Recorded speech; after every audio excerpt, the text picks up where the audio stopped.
जब पार्वती जी की ऐसी करुण बात सुनी तो सब स्त्रियां रोने लगी, विधाता को दोष लगा रही।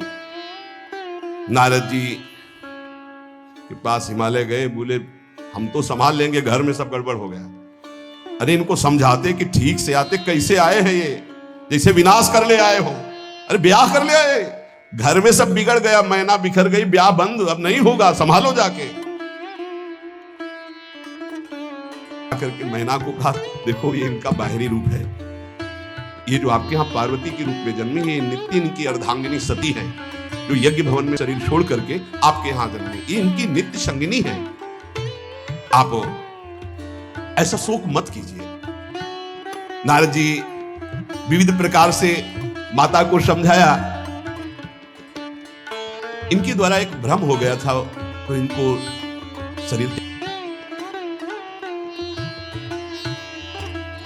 सिया जी के लिए हे खग हे मृग हे मधुकर श्रेणी तुम देखी सीता मृग लेनी, ऐसा पुकार रहे।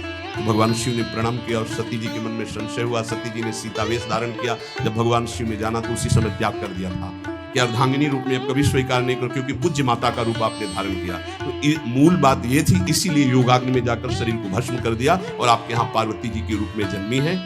जब नारद जी ने बताया, समझाया मैना को, तसल्ली, बोले अभी दूल्हा रूप आपको दिखाते हैं, आप चुप रहिए। तब मैना के हृदय में कुछ शांति हुई। जितने गांव के नगर के सब लोग थे, सबको सूचना पहुंची, डरो मत, भगवान शिव है, ये लीला कर रहे हैं। अभी नारद जी गए और बोले विवाह करना है कि नहीं करना, शंकर जी से कहा। बोले आए इसीलिए, बोले ये सब बंद करो आप, ये रूप से विवाह होता है, वह हमारी सारी कौन सा रूप धारण करे, दूल्हा रूप धारण करे। भगवान शिव ने जे भी बहुत सुंदर सी कर्पूर से 16 वर्ष की अवस्था, हाथ में दर्पण और अद्भुत मुकुट धारण किए हुए, जटाएं ढकी हुई, गौरवर्ण, वो सुंदर रूप जो देखे सो मोहित हो जाए। ध्याये नित्यम महेशम रजति किरणिमं चारु चंद्रावतंसम। कैसा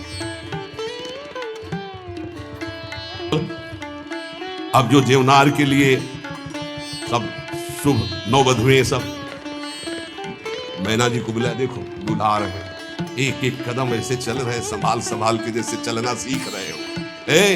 तांडव करने वाले चरण है। नारद जी ने को अब नहीं, नव किशोर अवस्था, हाथ में दर्पण, वो सुंदर रूप भगवान शिव का, एक एक कदम बरा दूल्हा बोले वही है जो नंदी पे सवार थे, इनके स्वरूप को जानना बड़ा कठिन है। अब जो सुंदर जेवनार भी बरातियों के साथ भगवान शंकर की बड़े मधुर गीत गाए जा रहे हैं। मुनियों ने फिर हिमवान को लगन पत्रिका सुनाई। विवाह का ठीक समय देख करके समस्त देवता और वेद स्वयं मूर्तिमान होकर वेद उच्चारण कर रहे हैं। भगवान शिव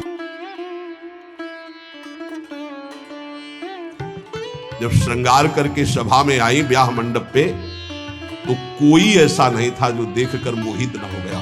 त्रिपुर सुंदरी अम्बा है, लेकिन सब ने उनके श्री चरणों में सर झुकाया, क्योंकि जगदात्मा महेश पुरारी, जगदम्बिका जानि भव भामा, सुरन मनन मन कीन प्रणाम। ऐसा सुंदर रूप अम्बा जी का, त्रिपुर सुंदरी है। जब वो दुल्हन रूप में पधारी,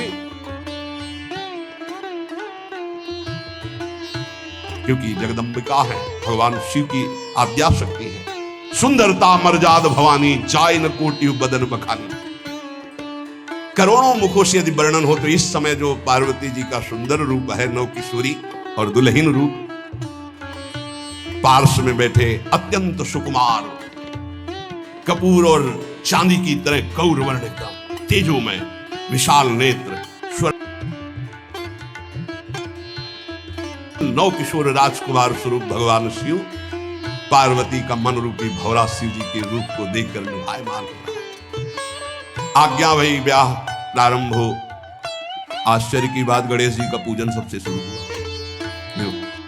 मुनि अनुशासन गणपति पूजे शंभु भवानी, गणानान्त्वा गणपति गंघवामहे, प्रियानान्त्वा प्रिय।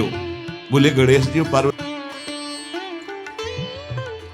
भावतल ये जो उपटन लगा रही थी उसी से। ये आदि गणेश है, ये आदि गणेश है। जैसे आदि ब्रह्म, जैसे आदि ब्रह्म स्वरूप ये गणेश है। भगवान शिव और पार्वती जी ने प्रथम गणपति पूजन किया।